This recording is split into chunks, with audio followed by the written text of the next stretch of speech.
Hello there everyone, and welcome. This is your host Pagawiggy, and today we're going to take an in-depth look into the Demon Core. To begin with, the Demon Core was a subcritical mass of plutonium constructed in the United States. It was originally meant to be part of the third nuclear weapon if needed for use against Japan during World War II.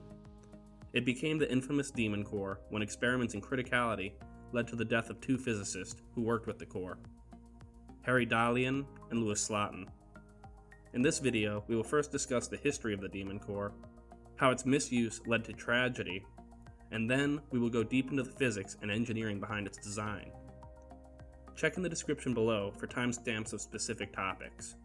If you don't know much about nuclear weapons or nuclear physics, watch the physics section later in the video to get a better understanding of the specifics. I have a degree in physics, so I intend to go into great detail. So if you're not interested, just stay tuned for the history section, and you'll get a fantastic overview of all the topics that we will discuss. If you enjoyed this video, please subscribe, like, and comment on this video for more great content just like this. Well, let's begin with our history of the core. The Demon Core was a 6.2 kilogram plutonium-gallium sphere that was 89 millimeters in diameter.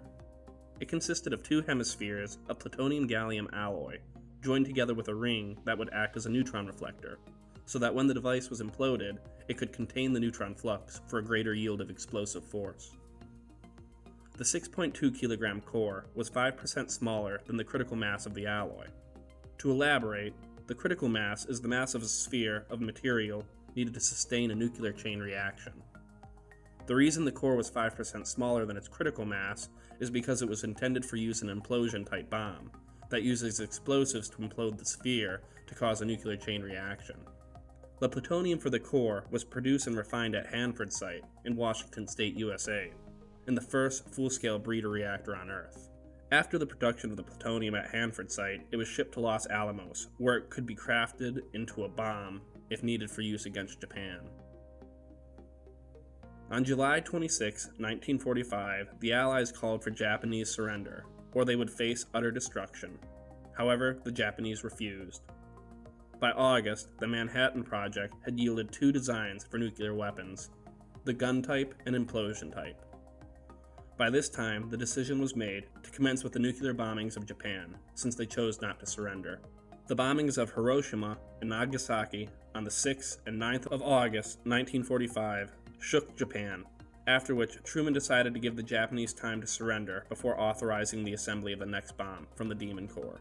On August 13th, the order was given, and the bomb was expected to be finished by the 16th, and it would be dropped in Japan on the 19th. However, the core was never needed because on the 15th of August 1945, Japan surrendered to the Allies, and the Demon Core was then kept at Los Alamos for research on criticality. Nearly immediately after Japanese surrender, the physicists at Los Alamos were more than eager to get their hands on the core.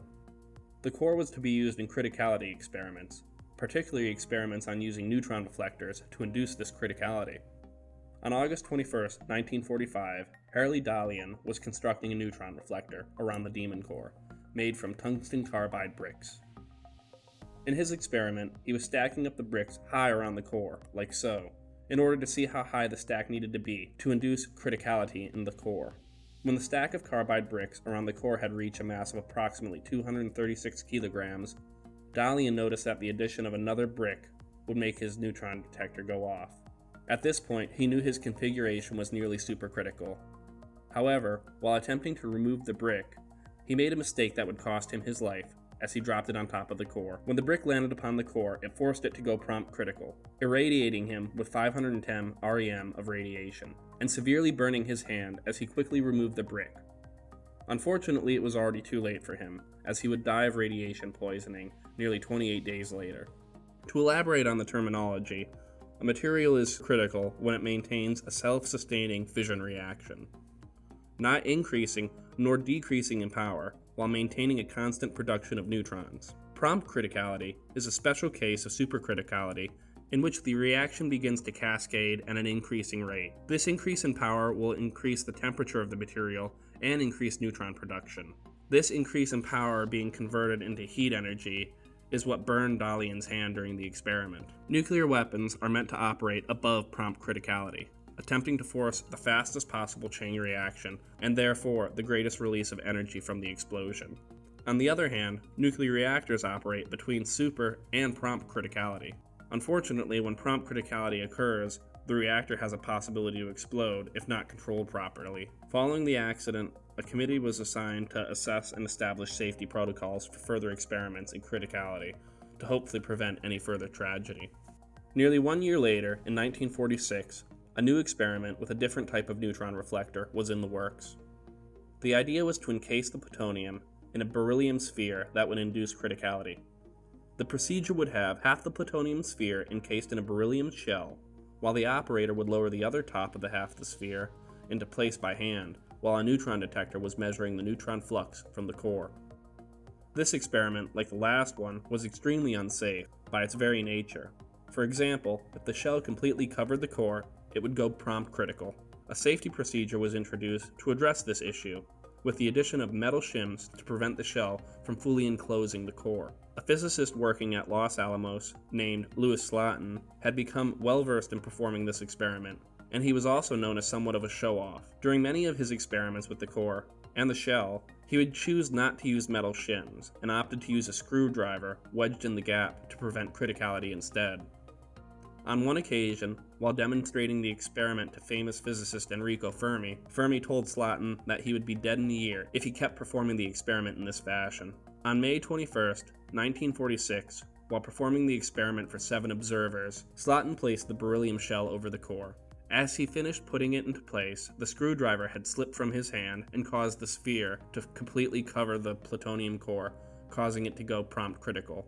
In turn, Slotin was irradiated with 2100 REM of radiation and severely burned his hand before he was able to flip the top half of the shell off of the core. Slotin would die 9 days later from his radiation poisoning.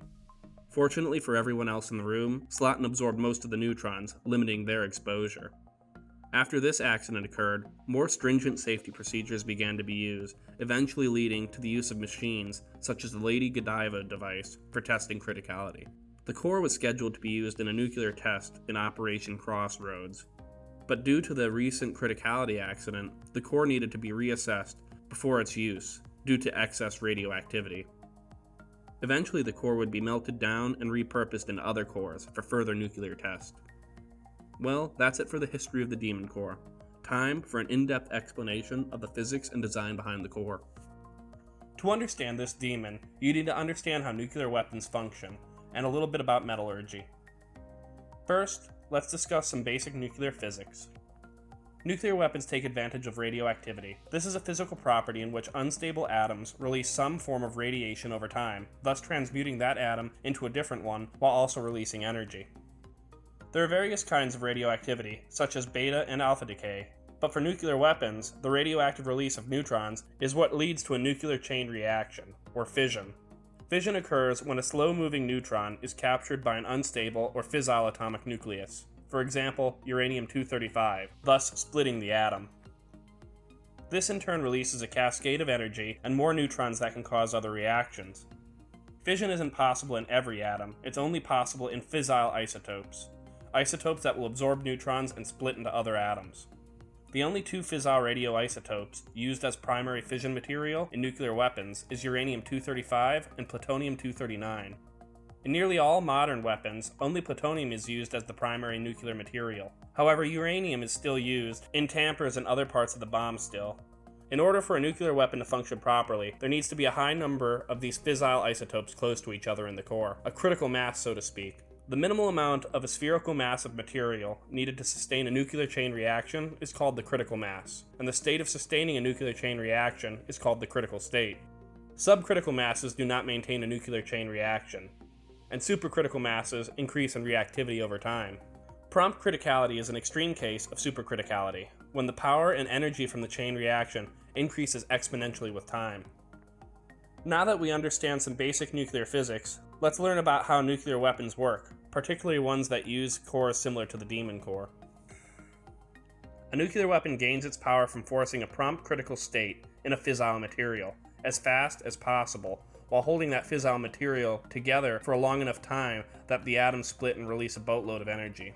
This means that a nuclear weapon needs to be designed in such a way that the core is subcritical until it needs to explode. at which point it must be forced to go above prompt criticality. During the Manhattan Project, there were two designs that accomplished this. The first design to be used in a nuclear weapon, for example, Little Boy, was the gun-type bomb. This is probably the easiest and first way that comes to mind when you consider how to create a nuclear weapon. The concept is simple. Take two subcritical masses of a fissile isotope, like uranium-235, and shoot one piece into the other at a high speed. This in turn creates a supercritical mass that goes prompt critical, producing a great explosion. This design, however, has many flaws. It is prone to safety issues, such as if the masses are brought together by accident, and it's less efficient than the Implosion type design, which is the type of weapon that the Demon Core would be used in.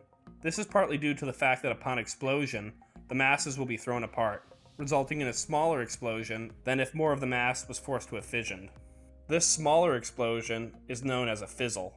Plutonium was specifically not used in a gun-type orientation because it would have needed to been more purified with the isotope of plutonium-239. This is because the regular isotope of plutonium, plutonium-240, has a high chance for spontaneous fission, greatly increasing the chance that the bomb accidentally goes off if it were to be made out of a gun-type assembly. In the Implosion-type bomb, like the one the Demon Core would be used in, instead of assembling a critical mass from two pieces, you force a mass of fissile material into criticality by applying a lot of pressure. This increases the density of the substance, meaning a smaller mass can be used to induce prompt criticality. In all Implosion-type weapons known in existence, plutonium-239 alloys are used. This is for safety, and because the critical mass of plutonium is much smaller than that of uranium, so a smaller bomb with the same explosive force can be produced from it. Implosion, however, is much more complicated than the gun-type assembly.